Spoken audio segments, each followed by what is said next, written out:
Hey everyone, एक बहुत important चीज़ आपको जानना जरूरी है, जो कि नीट के स्कैम के बारे में। स्कैम मतलब जो भी ब्लंडर्स एनटीए ने किया है उसके बारे में, क्योंकि बहुत सारे एग्ज़ाम इंडिया के अंदर ऐसे होते हैं जिनमें एनटीए का रोल होता है। मतलब मैक्सिमम एग्ज़ाम जो है इंडिया के अंदर एनटीए कराता है। अगर एनटीए जैसी बड़ी एजेंसी इस तरीके के ब्लंडर कर रही है तो हो सकता है कि कल आपके एग्ज़ाम में भी सेम चीज़ हो, रिपीट हो।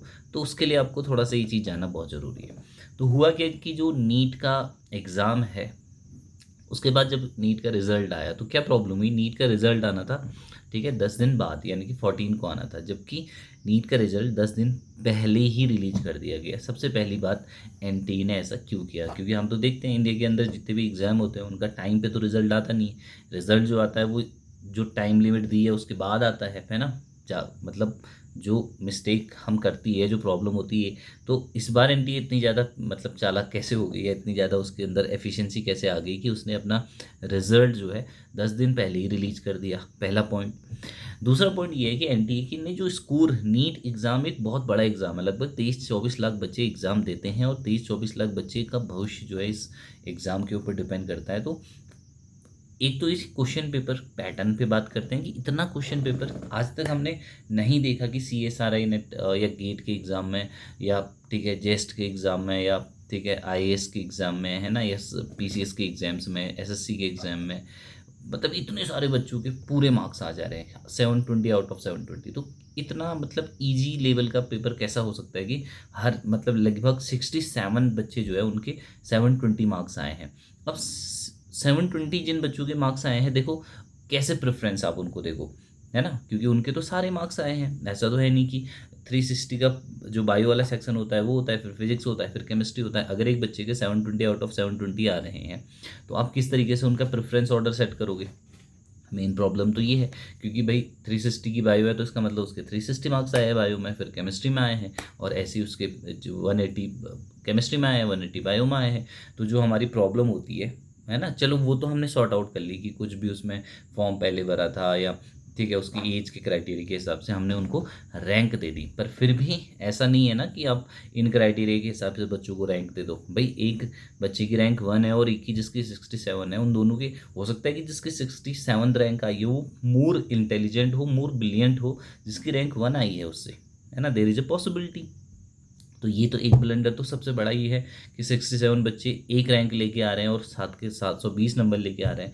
पहली बात तो ये इतना घटिया एग्जाम कैसे हो सकता है कि 720 नंबर आ जाए एक बच्चे के?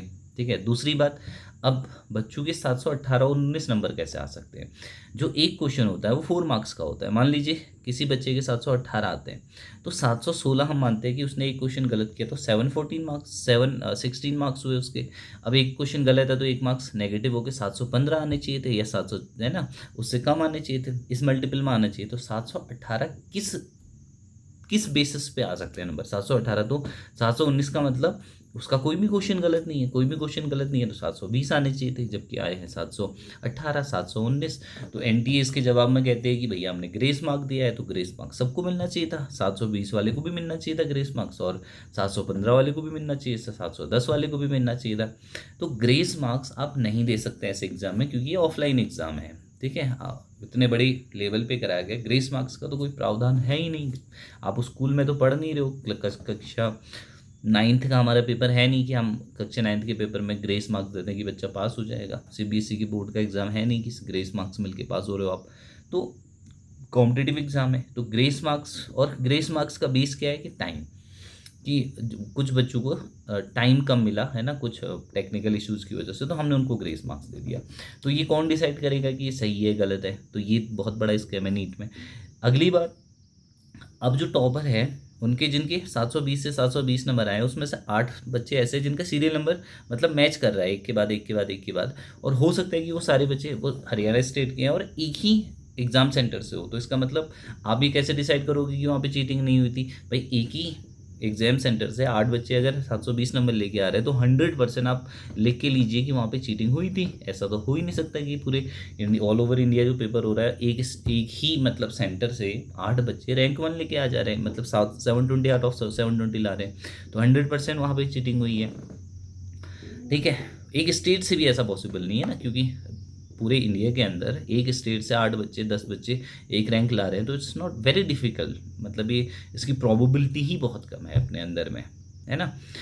तो इन इश्यूज़ को एनटीए अब देखते हैं कितनी जल्दी से सॉल्व आउट करता है। मेन प्रॉब्लम्स है बच्चों के लिए, प्रॉब्लम्स है ना, उस तो ग्रेस मार्क्स की प्रॉब्लम है, एक्स्ट्रा मार्क्स जो दिए हैं। तो एनटीए इसके ऊपर आज एनटीए ने प्रेस कॉन्फ्रेंस की है। तो एनटीए का कहना है कि विद इन 1 वीक हम इसके लिए कमेटी डिसाइड करेंगे और कमेटी बनाएंगे, और विद इन 1 वीक जो कमेटी है वो अपना सजेशन देगी कि हमें क्या करना चाहिए। क्या ये एग्ज़ाम दोबारा से होगा, कोई क्लैरिफिकेशन नहीं है, या जो रैंक है या जो ग्रेस मार्क्स की प्रॉब्लम है वो दोबारा से सॉर्ट आउट की जाएगी। बट फिर भी है ना, it's a very big blunder made by NTA.